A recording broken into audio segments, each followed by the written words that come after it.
Salut à tous et bienvenue dans cette nouvelle édition de Tu tentes un truc. Pour la semaine dernière, on vous fait passer tous nos pronostics, qu'il s'agisse du Leinster face au Racing de Métro. Il ne devait pas s'imposer par plus de 17 points. Il y a eu une finale très serrée la semaine dernière. Dommage pour le Racing qui s'incline de 3 points. Et on vous fait passer aussi Villarreal, donc une cote à 1,70 pour le Leinster et une cote à 2 pour le Villarreal qui s'impose à la Corogne. On va essayer de faire aussi bien cette semaine. Cette semaine, il n'y aura que du football puisque le rugby s'attache aux phases finales uniquement la semaine prochaine. Donc c'est parti directement pour les deux matchs qui nous intéressent ce week-end.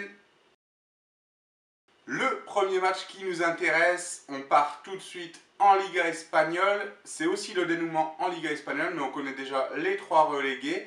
Et le match qui nous intéresse opposera donc Leganés, qui est 17e et déjà sauvé avec 40 points, au Betis Séville, qui est actuellement 6e avec 60 points. Les enjeux de ce match, Leganés va vouloir bien finir sur son terrain, mais ils sont sauvés, ils ont 40 points. Le 18e à 29 points, donc c'est plutôt facile de se sauver. Ils sont déjà sauvés, ils vont pouvoir préparer bien la prochaine saison. Alors que le Betis Séville a encore un enjeu sur ce match, puisqu'ils peuvent terminer 5e en gagnant. Ils sont à la lutte avec Villarreal, qui reçoit lui le Real de Madrid, qui est en préparation de la future finale de la Ligue des Champions. Ils doivent faire mieux que Villarreal pour passer devant eux et terminer ainsi 5e et gagner une belle place. On vous met les statistiques des deux équipes à domicile pour Leganés là et au Betis Séville à l'extérieur ici.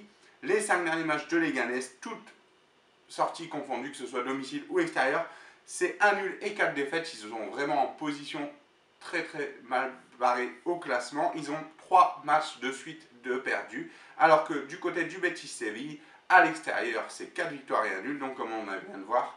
Et pour tout, que ce soit domicile et extérieur, c'est 2 victoires, 2 nuls et une défaite sur leurs 5 derniers matchs. Autrement dit, la dynamique est largement du côté du Betis Séville et ça s'en ressent presque pas sur les cotes puisque le PMU cote la victoire de Leganés à 2,55 à 2,62 chez Winamax. Le match nul est à 3,35 chez PMU, à 3,45 chez Winamax. Et la victoire du Betis Séville est à 2,40 et à 2,50 chez PMU et chez Winamax. 2,40 chez PMU, 2,50 chez Winamax. C'est cette option qu'on va choisir puisque le Betis Séville doit aller s'imposer à Leganés, en tout cas faire mieux que le Villarreal face au Real de Madrid. On part donc ici sur une victoire du Betis Séville à 2,40 et 2,50. C'est samedi à 16h15. On espère déjà bien démarrer le week-end et on enchaîne tout de suite avec le second match. Le deuxième match qui nous intéresse, c'est samedi à 21h. C'est Saint-Etienne qui est actuellement 8e avec 52 points, qui reçoit le LOSC 15e avec 38 points.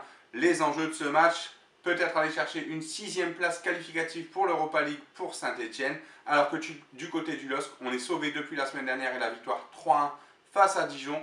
Donc on respire beaucoup mieux, on aura un club quand même nordiste en Ligue 1 l'année prochaine. Les 5 derniers matchs des deux équipes, on voit ici la série à domicile de Saint-Etienne, donc 3 victoires, 2 défaites sur leurs 5 derniers matchs. Et la victoire les séries à domicile s'affichent ici pour Saint-Etienne et ici pour le LOSC. Le LOSC, pour les 5 derniers matchs, toutes compétitions confondues, c'est 3 victoires, 1 nul et une défaite. Et à l'extérieur, c'est une victoire et 4 défaites. L'enjeu de ce match pour Saint-Etienne, c'est d'aller chercher donc cette 6e place qualificative pour l'Europa League.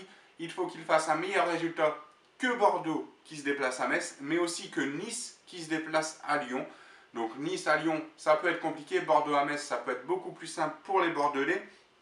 En face d'eux, ils ont une très mauvaise défense. Le LOSC a encaissé 62 buts en 37 matchs jusque-là. C'est vraiment le point faible du côté du LOSC.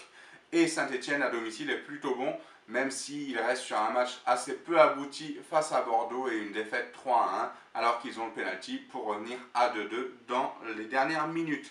Les cotes pour ce match, le PMU cote la victoire de Saint-Etienne en favori à 1,50 chez Winamax à 1,53. Le match nul sur les deux bookmakers est à 4,30 et la victoire du LOSC en terre stéphanoise est à 6,25. Ici, assez peu de détails, je pense que Saint-Etienne va vraiment jouer la gagne. Ils vont vraiment vouloir jouer avec un très bon état d'esprit et aller de l'avant. C'est pourquoi nous, on va choisir la victoire de Saint-Etienne en sec à 1,50 et 1,53. Voilà, c'est tout pour cette semaine. Merci de nous suivre constamment sur les réseaux sociaux, que ce soit Instagram ou Facebook. N'hésitez pas à commenter, surtout. Nous, on voudrait de l'interactivité avec vous. Continuez comme vous le faites. Nous, on vous dit à la semaine prochaine. N'oubliez pas que le vendredi, tut est permis. La semaine prochaine, quelques petites surprises peuvent vous attendre. Nous, on vous dit bon week-end. Profitez du soleil. Bon gain, bon match. Et salut!